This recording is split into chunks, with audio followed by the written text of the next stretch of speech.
When I was 8 years old in 1966, my parents moved to Bream Bay, and I didn't really know too much about the ocean or surfing, but I just can remember the first moment I saw the Pacific Ocean.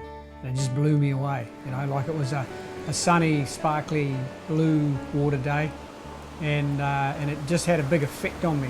I don't really remember the thought process about the whole making surfboards thing, but basically as I was learning to surf, I started learning to make surfboards. So it just happened. I have a very close connection or awareness to what's happening when I'm surfing, because when I'm surfing I'm always thinking about the feelings that come up through my feet. And so the shaping and the surfing and what's happening when I'm surfing and when I'm shaping, it's very, very connected. Like when you're shaping, you're thinking about, and particularly with these hot curl boards, you're really thinking about how the water's moving over the board as you're shaping it. You're very, very mindful of that. And when you're surfing, it's the same thing.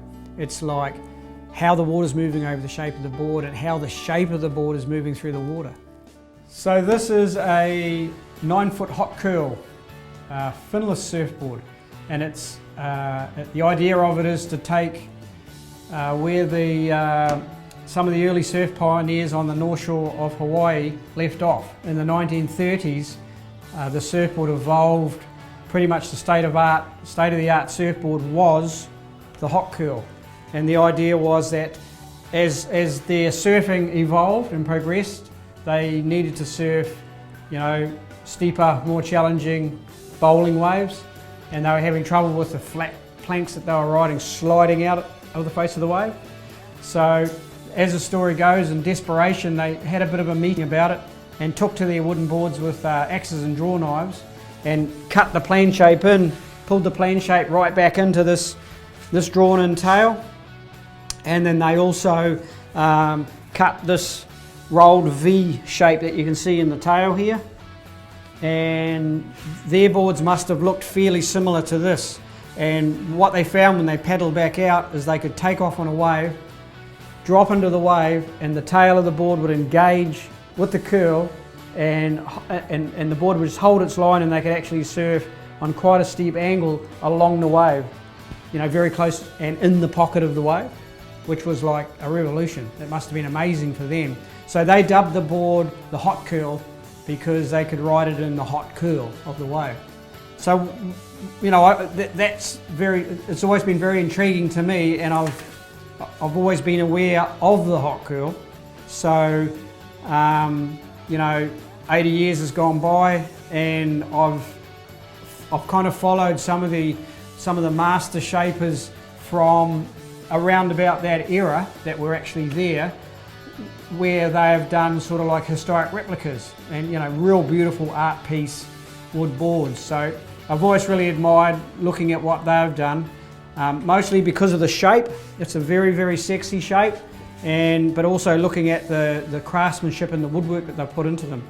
So this is a modern version of a 1930s hot curl finless board, and the interpretation of it from my shaping experience is the board is basically made up of two different bottom contours, and they are completely opposite.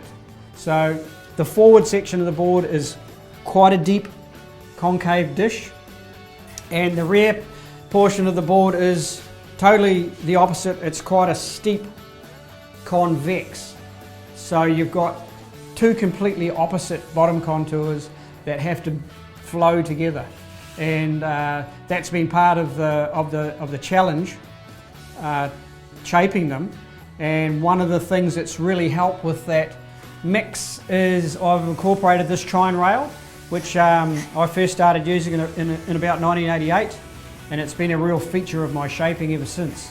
And I've found that chine beveled rail has really been a big ingredient in bringing those two contours together and making the board work. So the idea is the surfer rides very forward on the board, and with the surfer being forward, there's no weight on the tail, so that tail can just float, and the water flowing over it is what holds it in and gives the board control and stability. and meanwhile the surfer's very forward, going really fast and controlling the board with subtle weight shifts from one foot to the other. And I quite often ride parallel stance, and just by leaning on the inside or the outside rail you can steer the board up and down the wave, and you can do like little cutbacks and things like that. And it's an amazing sensation paddling into a wave, knowing that there is no fin and it's all about you, the board and the wave. And so it's very important to pick a nice entry into the wave, and as you stand up you feel the tail lock into the wave. It's like the board and the wave have a conversation, and they figure out what they're going to do, and you're the passenger and you feel that, and then you go with it. So it's a very connected to the energy source kind of a feeling. You can't overpower the situation, you flow with it, and it's really a neat feeling. This is another hot curl surfboard, another finless surfboard. This is my shortboard, so this is my 6-foot version of the hot curl, and it's the model that I call the reevolution, because with the shorter series of boards I'm wanting to take the concepts of the hot curl and see how far I can go with re-evolving it into a much more modern format, and see if we can take that whole hot curl thing further into the future. So it has the same use of the 3 C's. It's got the very concave forward area and the very convex rear section, and it's got the chine rail. Probably the most obvious thing with this is the ratios of the convex to the concave has changed. So the concaves come further back and the convex is shunted further towards the tail, and you'll notice that this is actually quite flat-sided. It's not as rolled as the 9-footer, and just looking for crisper water release, and just to see how far I can push it with developing a board that's got more turning speed and more kind of short boardy type in the pocket surfing, and still with plenty of hold with the water flowing over the tail and holding it in place. So this is the shorter end of my hot curl quiver. So if I'm shortboarding, I'm riding this board. If I'm longboarding, I'm riding the 9-footer, and the 9-foot is really more like a 9.6 in normal board terms. So this one, once again, same thing. You ride it very far forward and feet much closer together than a normal surfing stance, and steer the board by applying pressure to each rail. People that see the hot curl boards are obviously intrigued. Some people are quite bewildered, but there's definitely an intrigue, and it seems to be catchy. People are drawn to them because they're so different looking, and I think in some way they capture the imagination.